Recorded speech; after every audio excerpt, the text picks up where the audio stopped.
Mike had always loved his backyard. It was his sanctuary, a patch of peace after long workdays, a place to grill burgers on weekends, and sometimes just to lie back and watch the stars. But on this particular Friday evening, as Mike pulled into his driveway, something was off. His heart skipped a beat. The familiar calm of his yard was gone. In its place, rows of white folding chairs, bright floral arches, dozens of strangers milling about, soft music floated through the air, weeding music. Cut to Mike stepping cautiously through the gate, confused. Mike blinked. No one had told him anything about a wedding. No note on his door, no call, no warning. Just a full-blown ceremony. In his backyard, narrator : and not just any ceremony. Karen's wedding. Karen, the neighbor known for her iron grip on the neighborhood's HOA rules. The woman who made sure every lawn was mowed to her impossible standards. Every fence painted just so. Cut to Karen directing the setup, clipboard in hand, smiling. Smugly Karen spotted Mike and approached with a tight smile. Karen smugly: "Oh Mike. So glad you could join us. Didn't think you'd miss such a special day." Mike's jaw tightened. Mike politely: "Karen, this is my backyard. Did you ask me if this was okay?" Karen waved a hand dismissively. "Karen, look, the HOA approved it. It's a community event. Besides, it's just for a few hours. You should be honored." Mike's confusion turned to frustration. He pulled out his phone, searching the HOA website. There was no mention of this. No permission. No community event. Just Karen hijacking his property. Narrator : Mike wanted to believe there was some mistake. Maybe the HOA had sent him a letter and it got lost. But as he looked around, the guests laughed and toasted under the string lights, blissfully, unaware of the chaos they were stepping into. He swallowed hard, knowing this wasn't just about a wedding, it was about control. And Karen loved control. Cut to Mike trying to speak to the caterer, who looks nervous. Mike asked the caterer quietly, "Did you get permission from the homeowner?" The caterer shrugged. "Karen's handling everything. I don't ask questions." Narrator: Mike felt his blood boil. This wasn't just a backyard party, this was a hostile takeover. And his peaceful life on hold. But he didn't want to start a fight, not yet. He decided to document everything: photos, videos, even audio of his conversations with Karen. He knew the HOA rules inside and out. And he was sure Karen was breaking them. Cut to Mike filming the wedding setup discreetly. As he filmed, a quiet voice inside him whispered, "This was only the beginning." Narrator: Mike had no idea how deep the rabbit hole went, or how far Karen was willing to go to claim what wasn't hers. But one thing was certain: Mike wasn't going to let his backyard become Karen's personal kingdom without a fight. Cut to a close-up of Mike's determined face. Narrator: because, sometimes, standing up for your own space means taking on the whole neighborhood. Pause for effect. Screen fades to black. Mike woke up that morning with a knot in his stomach. The wedding was over, but the invasion wasn't. Chairs still blocked his path. Floral arrangements cluttered the lawn, and worst of Alcaran's smug grin lingered like a bad smell. He knew Karen hadn't gone anywhere. In fact, she was already texting neighbors, boasting about her community event and how she'd pulled it off without a hitch. But for Mike, the damage was real. His backyard was no longer his. Cut to Mike dialing his phone, frustration clear. Mike tried calling Karen, hoping to resolve things quietly. Mike voice firm but calm. "Karen, I need those decorations removed today. This is private property." But Karen's reply was evasive. Karen text message on screen. "Mike, you're overreacting. The HOA gave the okay. Everyone loved the wedding. Just relax." Mike's heart sank. The HOA, that was news to him. So, he did what any reasonable homeowner would. He called the HOA office. Cut to Mike on the phone, tense expression. The HOA receptionist sounded sympathetic but vague. "Receptionist, let me check the records. I'm not seeing any formal approval for an event at your address. Maybe Karen handled it informally." Mike's suspicion deepened.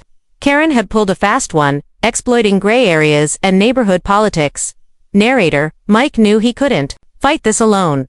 But who did he turn to? Friends? Other neighbors? The answer came sooner than expected. Cut to Mike texting his friend Sarah. Sarah wasn't just a friend, she was fierce, resourceful, and ready to help Mike reclaim what was his. Sarah text reply: "Karen's crossing the line. We're not letting her get away with that. Count me in." Meanwhile, Karen continued her campaign spreading rumors, twisting facts, and rallying the neighborhood's silent majority, who just wanted peace. Or so they said. Narrator: Mike quickly learned that in HOA battles, the loudest voice isn't always the right one. And sometimes, the quiet ones have the biggest stories. Cut to Mike walking around the neighborhood, talking to other residents. Some neighbors expressed frustration with Karen's behavior. One elderly man whispered, "She's been pushing boundaries for years," but no one dared say anything. Others seemed hesitant. Caught between loyalty to Karen and a growing unease, narrator Mike realized he was stepping into a long-standing conflict, one that ran deeper than a backyard dispute. He started documenting everything: calls, texts, meetings. He even set up a discreet camera aimed at his backyard gate. Cut to a shot of Mike reviewing footage on his laptop, catching Karen's supporters sneaking onto his property. One night, Mike spotted unfamiliar faces creeping through his yard, rearranging his newly installed decorations. Karen's influence was reaching farther than he imagined. Narrator Mike felt a mix of fear and determination. This wasn't just about a wedding anymore, it was about control, respect, and standing up to a neighbor who believed the rules didn't apply to her. Cut to Mike on the phone with Sarah. "Mike, I'm not giving up, but I need a plan." "Sarah, we'll get through this together." Mike needed answers. So, he turned to Carlos, someone who'd lived in the neighborhood longer than anyone and knew its history better than the HOA bylaws. Carlos leaned in, voice low. "Carlos, Karen's not new to this. She's been pushing the HOA rules for years, bending them whenever it suits her. This wedding thing, just the latest stunt to remind everyone who's boss." Mike felt a chill. This wasn't just about a backyard. It was about power. Cut to flashback montage. Karen at HOA meetings, pointing fingers, charming some neighbors, intimidating others. Carlos continued, "She's got supporters on the board, folks who look the other way because they're afraid of making enemies." Narrator, the deeper Mike dug, the more tangled the web became. Karen's control wasn't accidental, it was carefully orchestrated, a slow takeover masked behind smiles and neighborhood events. But Mike wasn't ready to back down. He realized he was up against more than a single neighbor. Cut to Mike pacing in his living room, surrounded by papers and his phone buzzing constantly. His frustration grew. He called the HOA again, demanding a formal explanation for Karen's actions. HOA representative voice on speaker, "We understand your concerns, Mike. However, our records show some community events approved under general guidelines. No specific documentation for your property, though." Mike's eyes narrowed. General guidelines sounded like a loophole. Karen was exploiting. Narrator, Mike realized he needed solid proof to challenge this. And that meant more than photos and videos. He needed witnesses, documentation, and allies. Cut to Mike attending a neighborhood meeting room, crowded, tension palpable. At the meeting, Karen was on the offensive. She portrayed herself as a community builder, painting Mike as a troublemaker disrupting harmony. Karen smiling but sharp. "We're all neighbors here. Let's not let one person ruin the goodwill we've built." But murmurs of doubt stirred in the crowd. Some residents exchanged uneasy glances. Narrator Mike spoke up, calm but firm. "Mike, this isn't about goodwill, it's about respect. My property was used without permission. That's not community, it's theft." The room fell silent. For a moment, Mike saw hesitation flicker on Karen's face. Cut to neighbors whispering among themselves. Some stood with Mike. Others stayed quiet. The battle lines were drawn. Narrator, back at home, Mike and Sarah pored over HOA bylaws late into the night. They found loopholes Karen had exploited, rules that were vague or outdated. But more importantly, they discovered a clause about unauthorized use of private property that could be their strongest weapon. Cut to Mike drafting a formal complaint letter, his hand steady. Mike prepared to take the fight to the HOA board, armed with evidence and the support of neighbors who'd finally found their voice. Narrator, it was no longer just about a backyard wedding. It was about standing up to unchecked power, demanding fairness, and protecting what's rightfully yours. Cut to Mike locking his front door, determined expression. Mike knew Karen wouldn't go quietly.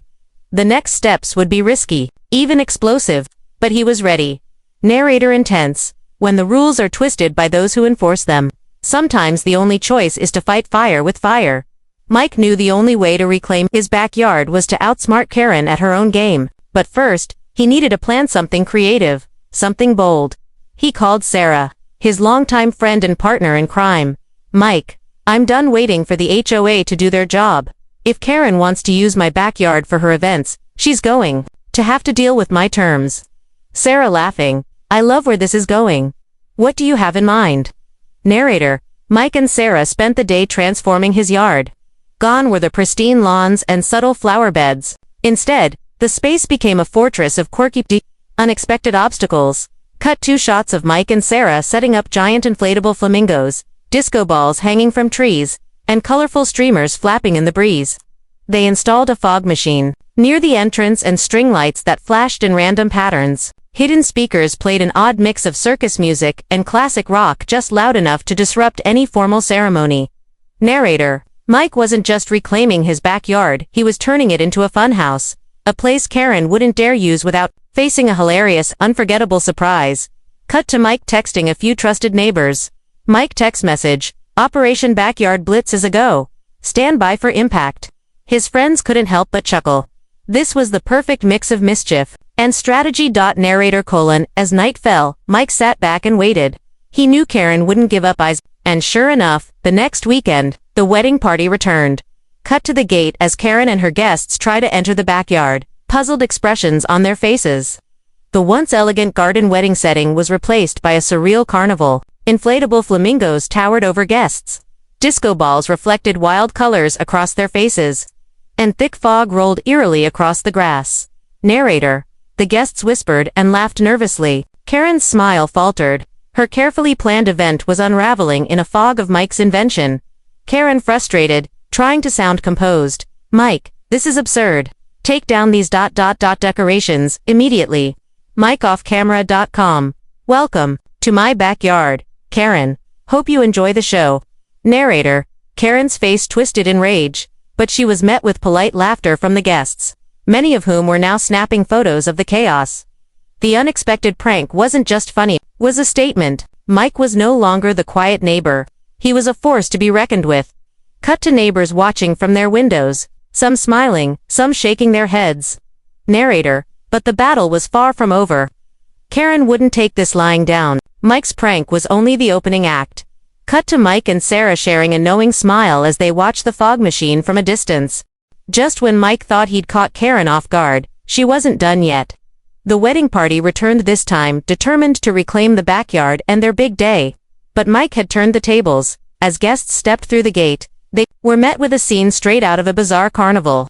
Inflatable flamingos swayed in the breeze, disco balls cast dizzying reflections, and thick fog curled at their feet. The upbeat cirque-style music played on loop, mixing with occasional bursts of rock classics. Cut to confused wedding guests whispering and laughing nervously. One guest whispered to another, "Is this part of the theme?" Karen's face was tight with frustration. She marched forward, clipboard in hand, trying to assert control. Karen with forced calm. "Everyone, please stay calm. This is just a temporary ... decoration." But her words fell flat as the fog machine hissed, sending tendrils of mist around her ankles. Narrator, Karen's carefully orchestrated wedding was unraveling fast. Mike watched from the porch, a faint smile tugging at his lips as the chaos unfolded suddenly. A few guests pulled out their phones, snapping photos and sharing the unexpected circus online. The awkward mix of laughter and confusion grew louder. Cut to Karen glaring at Mike from across the yard. Karen angry, raising her voice, "This is harassment. You're ruining my special day." Mike steady and calm, "I'm just making sure. You know what it feels like when someone takes what isn't theirs." The neighbors nearby peeked out their windows, some chuckling, others shaking their heads at the spectacle. Narrator: For the first time, the neighborhood was divided, some siding with Mike's right to protect his property, others sympathizing with Karen's claim to community spirit. But Mike's prank wasn't just about fun, it was a statement of defiance. A way to show Karen she couldn't just steamroll over everyone without consequences. Cut to a group of guests slowly leaving, some smiling at the surreal experience. As the wedding party dispersed, Karen's fury boiled over. She stormed toward Mike, voice shaking with rage. "Karen, you'll regret this, I promise." Mike met her glare without flinching. "Mike, try me." Narrator, what Mike didn't realize was that Karen's threats were more than empty words, they hinted at a deeper game. One that would pull in the entire HOA and expose secrets Mike never expected. Cut to Karen dialing her phone quickly as she storms away. Narrator building suspense. The backyard battle was no longer just about one wedding. It was about power, control, and who truly ruled the neighborhood. Cut to Mike closing the gate, locking it firmly, then looking at the sky. Mike's fight was far from over. But one thing was clear, he had the support of the neighborhood's quiet majority, and that was a game changer, just when Mike thought he'd seen it all. An unexpected ally emerged from the shadows, a voice from within the very HOA that had seemed so impenetrable. The call was anonymous, but the message was clear. Karen's power in the HOA was built on shaky ground, and some board members were quietly fed up.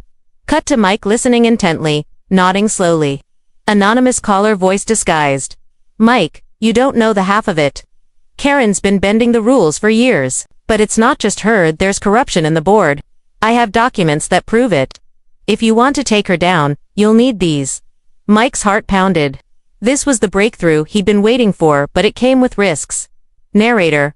Armed with leaked documents, emails, and insider tips, Mike felt the tide beginning to turn, but exposing the truth meant facing a powerful enemy who wouldn't hesitate to fight dirty.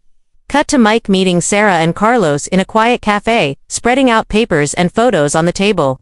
Sarah's eyes widened as she scanned the evidence. Sarah, this isn't just about the wedding anymore. This goes deep: embezzlement, illegal approvals, backdoor deals. Carlos shook his head. Carlos, we've been afraid to speak up, but this changes everything. The neighborhood deserves to know. Narrator. With their combined efforts, Mike and his allies began preparing a formal complaint to present at the next HOA board meeting. A chance to finally challenge Karen's reign and the corruption behind it. But Karen wasn't sitting idle. Rumors spread that she was rallying her supporters, planning a counterattack to protect her empire. Cut to Karen on the phone, voice sharp and commanding. Karen, get everyone to the meeting. We can't let Mike turn this into a witch hunt. Narrator, building tension. The stakes were higher than ever. Mike was no longer just fighting for his backyard. He was fighting to save his entire community from a web of lies and power plays. Cut to Mike standing outside his house at dusk, staring into the distance. He knew the coming showdown would be tough, but with the truth on his side, Mike was ready. Narrator. Sometimes the most powerful weapon is the truth, but delivering it takes courage, persistence, and allies you never expected. The day had finally arrived, the HOA board meeting that would decide the fate of Mike's backyard. And maybe the entire neighborhood. The room was packed. Cameras discreetly captured every moment. Karen sat confidently, flanked by supporters, her smile sharp but eyes wary. Mike took a deep breath and stepped forward. Cut to Mike addressing the board, voice steady but passionate. Mike laid out his case. Unauthorized use of his property. Karen's manipulation of HOA rules, and the corruption revealed by the anonymous insider. Each piece of evidence was presented clearly, meticulously, by Mike. This isn't just about me. It's about fairness, respect, and accountability. We all deserve a community governed by transparency, not personal agendas. Narrator. Karen rose to defend herself, spinning her narrative of community spirit and tradition. Accusing Mike of trying to divide the neighborhood, Karen with practiced charm. We've always worked together here. Mike's making mountains out of molehills. Cut to murmurs and some eye rolls from neighbors. But then, something unexpected happened. One by one, other neighbors began to speak up, sharing their own stories of Karen's heavy-handed tactics. Of decisions made without their knowledge, of fences painted without consent, and private property boundaries ignored. Narrator: the room shifted. Karen's facade began to crack under the weight of collective voices. The HOA board listened intently. Some members visibly uncomfortable. The anonymous whistleblower's documents corroborated these accounts, painting a picture of a board influenced by fear and favoritism. Cut to tense close-ups of board members exchanging nervous glances. The vote was called. The tension was palpable. Every eye fixed on the board chair as the decision was announced. Board chair. We find the evidence compelling. The unauthorized use of private property is unacceptable. Sanctions will be imposed on Karen, and steps will be taken to reform HOA governance. A collective sigh of relief rippled through the room. Karen's supporters looked stunned, while Mike's allies exchanged quiet smiles. Narrator. But just as the room began to relax, the board chair dropped an unexpected bombshell. Board chair serious. However, we have also found evidence of deeper issues within the HOA's management. An independent investigation will be launched. Cut to stunned faces, whispers spreading. Mike's fight had sparked a much larger movement. One that could change the community forever. Narrator, reflective, victory. Was bittersweet? Mike had won this battle. But the war for the neighborhood's soul was just beginning, as the crowd dispersed. Mike caught Karen's eye one last time, a silent acknowledgement of a war far from over. Cut to Mike stepping outside, night falling. He looks up at the stars, determination renewed. Narrator, sometimes, the smallest voice can topple the biggest throne. And sometimes, standing up for your backyard means standing up for an entire community. The dust had settled, at least for now. Karen faced the consequences for her unauthorized use of Mike's backyard, and the HOA board was under pressure to clean up years of mismanagement. But the real story, it wasn't just about a wedding or a yard. Mike's backyard battle had uncovered something much bigger, a community in need of healing, transparency, and respect. Cut to Mike standing in his backyard, now freshly mowed and peaceful, a small, "No trespassing" sign posted near the gate. Mike took a deep breath. The yard was his again, his sanctuary restored. But the scars of the fight remained. Narrator, neighbors began to come forward, inspired by Mike's courage. They demanded changes in HOA rules, more oversight, and a voice in decisions that affected their homes. Cut to a community meeting in progress. Neighbors engaged and hopeful. Mike wasn't just a homeowner anymore, he was a symbol of resistance, a reminder that standing up matters. Cut to Karen packing up her belongings, leaving the neighborhood quietly. Karen's departure was quiet but telling. The neighborhood breathed a collective sigh of relief, but no one forgot the lessons she left behind. Narrator: the biggest twist. As Mike reviewed the final HOA reports, he uncovered irregularities suggesting deeper corruption, some of it reaching beyond the neighborhood, involving developers and outside interests. Cut to Mike looking concerned but resolute. Mike knew his fight was far from over, but this victory gave him something invaluable, a community ready to stand together. Narrator: sometimes, the smallest patch of grass can be the battleground for the biggest changes. And sometimes, one person's courage sparks a movement. Cut to Mike sitting on his porch, a smile breaking through the weariness.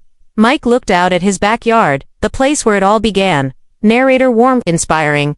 If you've ever felt powerless in your own home, remember Mike's story. Because standing up, even when it seems impossible, can change everything.